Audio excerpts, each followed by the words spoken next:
A continuación vamos a hablar sobre el lupus eritematoso sistémico.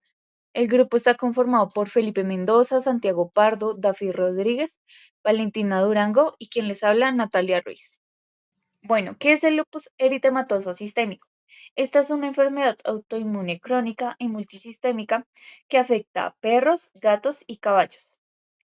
El lupus eritematoso sistémico ocurre en animales de mediana edad sin tener una preferencia por edad o sexo. Vimos que los perros pastor alemán parecen estar más predispuestos a este tipo de enfermedad. El lupus eritematoso sistémico es una afección crónica que puede aumentarse y disminuirse. Esto se basa en la administración de medicamentos, el embarazo, el calor y el frío extremo, y la radiación ultravioleta, que pueden desencadenar la aparición del lupus eritematoso sistémico. También vemos que la poliartritis, la trombocitopenia, la fiebre de origen desconocido, la anemia, la estomatitis y la glomerulonefritis son manifestaciones comunes de esta enfermedad. En esta diapositiva abarcaremos lo que es el espectro de autoanticuerpos de lupus eritematoso sistémico. Son características distintivas de esta enfermedad la producción de autoanticuerpos, que son anticuerpos que van a reconocer componentes nucleares, citoplasmáticos y de superficie celular de las células sanguíneas. Tienen un valor diagnóstico y de manejo en los pacientes que presentan esta enfermedad. Tienen también una gran importancia patogénica y se presentan muchas veces en otro tipo de enfermedades autoinmunes. En este caso vamos a empezar con los anticuerpos antinucleares ANA, los cuales se pueden subdividir en cuatro categorías. Son anticuerpos contra el ADN, anticuerpos contra las histonas, anticuerpo contra proteínas no histonas unidas al ARN y anticuerpos contra antígenos nucleares. Un método ampliamente utilizado para detectar los anticuerpos antinucleares es la tinción de inmunofluorescencia, la cual podemos observar en la parte inferior de esta diapositiva. Lo malo, o bueno, una problemática muy abarcada, es que los patrones de tinción suelen ser difíciles de interpretar, debido a la presencia de numerosos anticuerpos, o bueno, autoanticuerpos, y la frecuencia de combinaciones de patrones. Ya pasando a la etiología, el lupus eritematoso sistémico, o en sus siglas LES, es una enfermedad autoinmune multisistémica caracterizada por la pérdida de autotolerancia inmunológica y la producción de anticuerpos, especialmente anticuerpos antinucleares, o en sus siglas ANA, dirigidos contra compuestos celulares y nucleares. Esto hace referencia a que el propio sistema inmune ataca células sanas del cuerpo, específicamente los núcleos o los citoplasmas de estos, generando algunos tipos de patologías que se van a explicar más adelante en la parte de la patogenia. Es multifactorial, y aún no se ha podido determinar una causa única específica para esta enfermedad. Su desarrollo también es dependiendo de varios factores, tales como genéticos, inmunológicos o ambientales, los cuales cada uno se desglosará de mejor manera más adelante. Ya pasando a la parte de la patogenia del LS inicia con una pérdida de autotolerancia frente a los antígenos nucleares y citoplasmáticos. Como consecuencia, los linfocitos B producen grandes cantidades de autoanticuerpos, principalmente ANA, los cuales actúan en las propias células, generando algunos tipos de daño que se van a mencionar más adelante. Estos autoanticuerpos se unen en los antígenos formando inmunocomplejos circulantes. Dichos complejos se depositan en distintos tejidos, tales como glómerulos renales, vasos sanguíneos, piel y articulaciones. Estos depósitos llegan a activar el sistema de complemento y desencadena la reacción de hipersensibilidad tipo 3. Esto puede producir inflamación, daño tisular, como puede llegar a generar otros tipos de lesiones, tales como la glomerulonefritis, vasculitis, dermatitis y otros que se pueden llegar a dar. Además de esto, en algunos autoanticuerpos actúan directamente sobre algunas células sanguíneas, como los eritrocitos, leucocitos y plaquetas, ocasionando anemia hemolítica, anemia, leucopenia, trombocitopenia, mediante mecanismos de hipersensibilidad tipo 3. Esta enfermedad suele perdurar en el organismo debido a continuos apoptosis celular, la liberación de antígenos nucleares y estímulos inmunológicos persistentes dados por el propio organismo.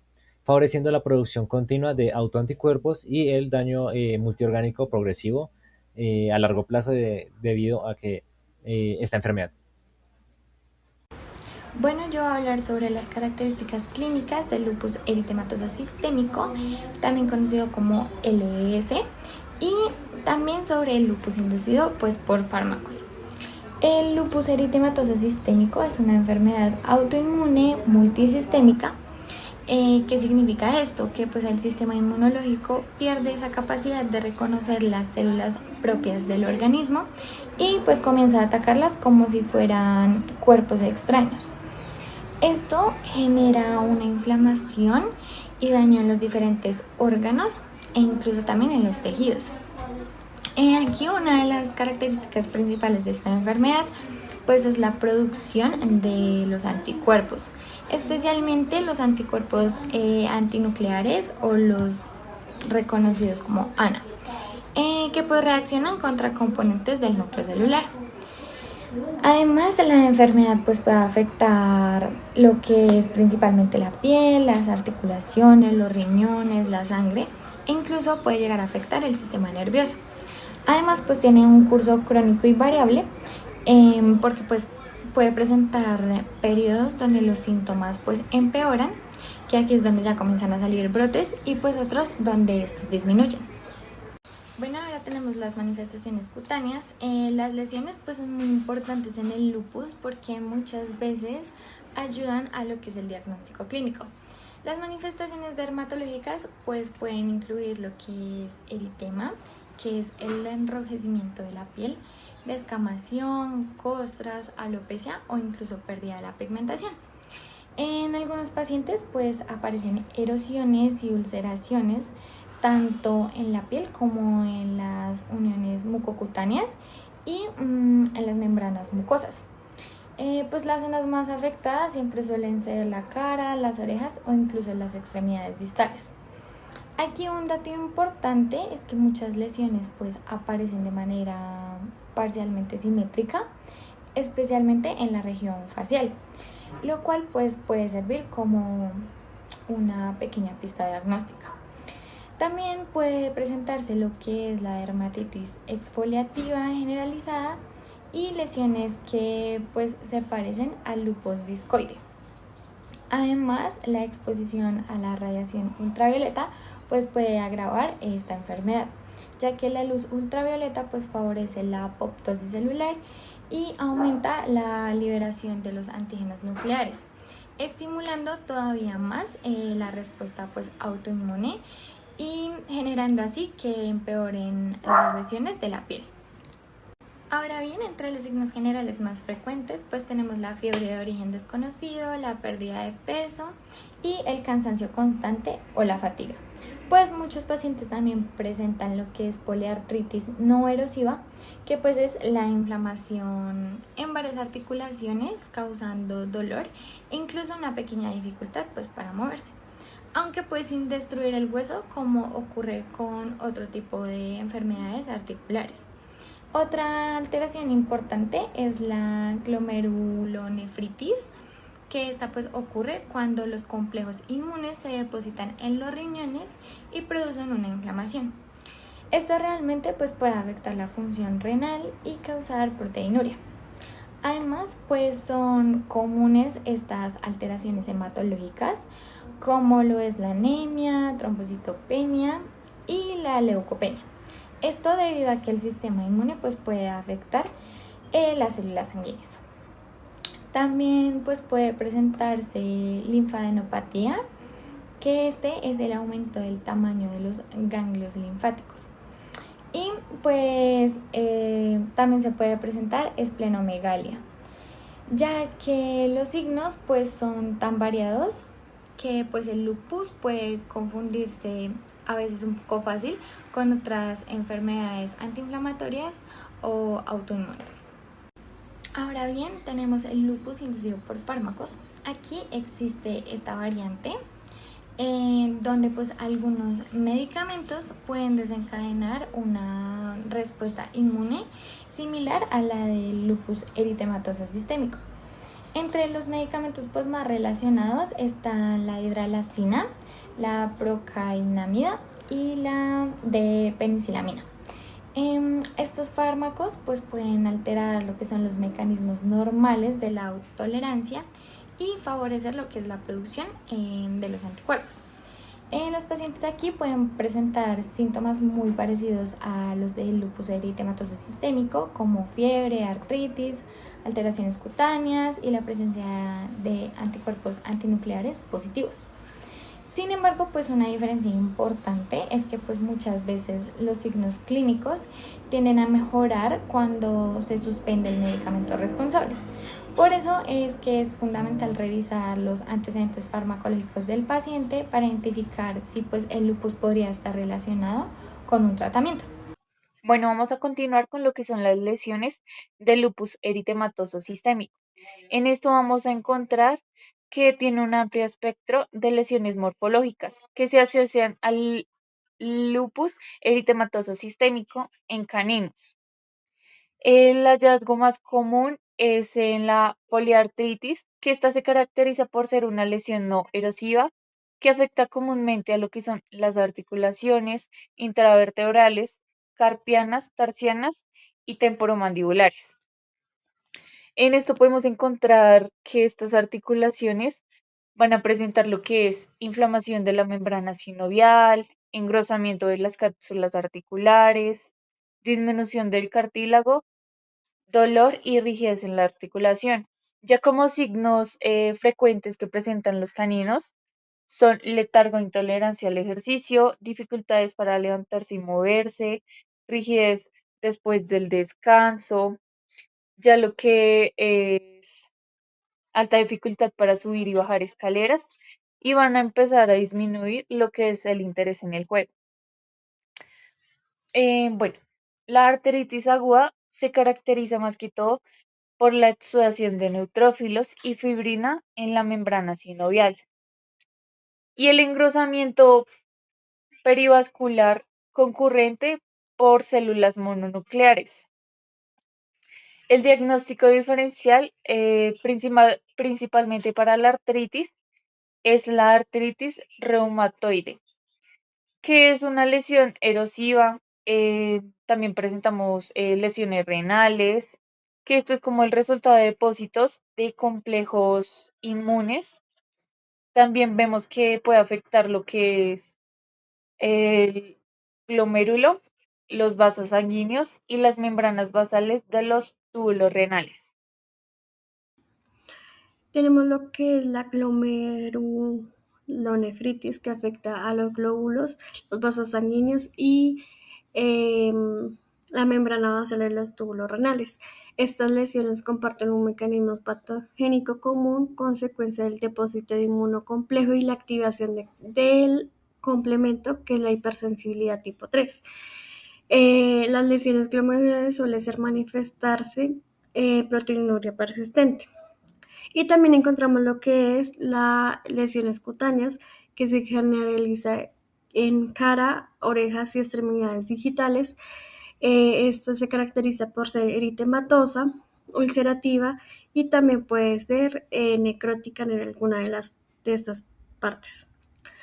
En gatos y en caballos también se pueden encontrar y se puede encontrar como fiebre, glomerulonefritis, dermatitis y anemia hemolítica. Bueno, vamos a seguir con lo que son los factores genéticos. Si bien se carecen de estudios genéticos exhaustivos en lo que son animales domésticos, es razonable suponer que estas enfermedades en otras especies también se van a caracterizar por la implicación de múltiples genes. En esta enfermedad se va a observar una predisposición en lo que son perros y gatos. También se ha informado de una asociación con el alelo canino del complejo mayor de histocompatibilidad canina.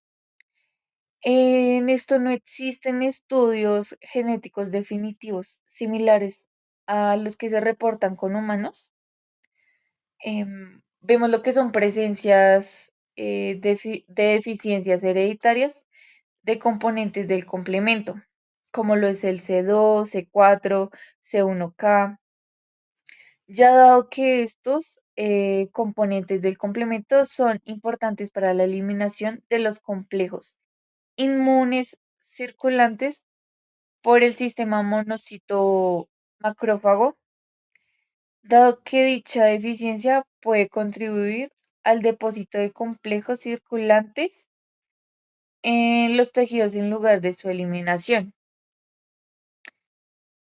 También en esto existe un aumento de la autoinmunidad similar al lupus en ratones que carecen de ciertos componentes del complemento. Y vimos también lo que fue un modelo animal bien descrito del lupus eritematoso sistémico, que es el New Zealand Black y el New Zealand White, en lo que se han identificado varios cambios genéticos asociados al desarrollo de esta enfermedad. Los factores ambientales pueden llegar a afectar más que todo a los individuos genéticamente susceptibles, induciendo daño celular, apoptosis y liberación de antígenos nucleares. Algunos de estos son la radiación ultravioleta, las infecciones virales o bacterianas o algunos medicamentos. En el caso de los rayos ultravioleta, los cuales pueden agravar significativamente el lupus eritematoso sistémico, esta exposición induce a apoptosis de los queratinocitos y a modificaciones del ADN celular, haciendo que sean más inmunogénicos a largo plazo. Pasando a las infecciones virales o bacterianas, estas pueden generar una respuesta autoinmune mediante mecanismos de mimetización molecular, los cuales al generar este tipo de mimetismo, los antígenos reconocen a estos como patógenos, atacándolos, haciendo que también lleguen a afectar a los tejidos del propio organismo. Como consecuencia, los linfocitos B activan cada uno de los activados, contraatacan contra los microorganismos, tanto propios como de lo del patógeno que está afectando. Y pasando ya a la parte de los medicamentos, algunos de estos pueden llegar a ser hidralicina, procralinaína y las penicilinas. Estos fármacos alteran los mecanismos normales de regulación inmunológica y pueden llegar a favorecer los anticuerpos especializados contra núcleos o también los conocidos ANA.